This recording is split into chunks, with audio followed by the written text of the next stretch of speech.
graciousness as I just come in to acknowledge each of you on this morning, to speak God's blessings over your day today.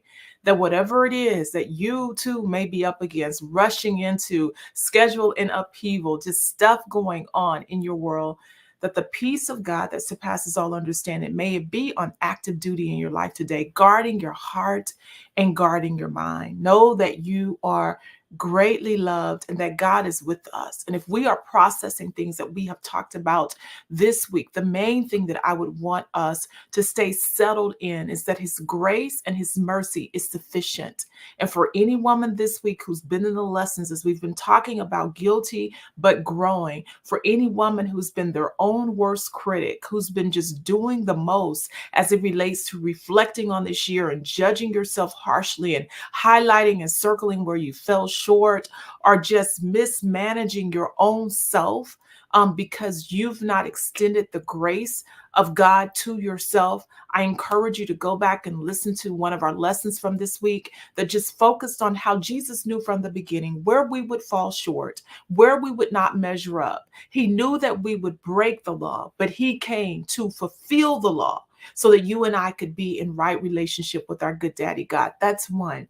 Number two, for any lady then who perhaps from our lesson on yesterday is just has often abused or abandoned herself as it relates to her own needs and have somehow began to squelch or make illegitimate her own needs because she had assigned that need to the wrong person.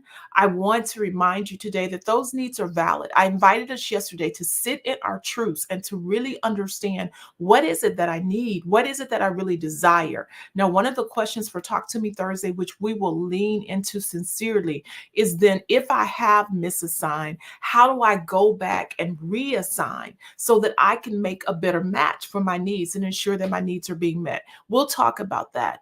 En route to that conversation, do the work with me, Queen. Do the work of really standing in truth about your needs. In fact, I invite you to drop a need that you have right there in the comments and to allow another sister to acknowledge it and to say that that's valid. I see you. I hear you. I value what you have to say. Now, what I'm going to do to be responsible, so I also won't be praying that y'all cover me for speeding. I'm going to go ahead and get off of the community on this morning and make my way to the airport. If you will please speak God's safe traveling graces on me. I'll be right back because I got to be here in Houston again for tomorrow. So if you pray God's blessings over me, I will be praying God's blessings over you. As always, community, sincerely, I honor the greatness that's on the inside of you.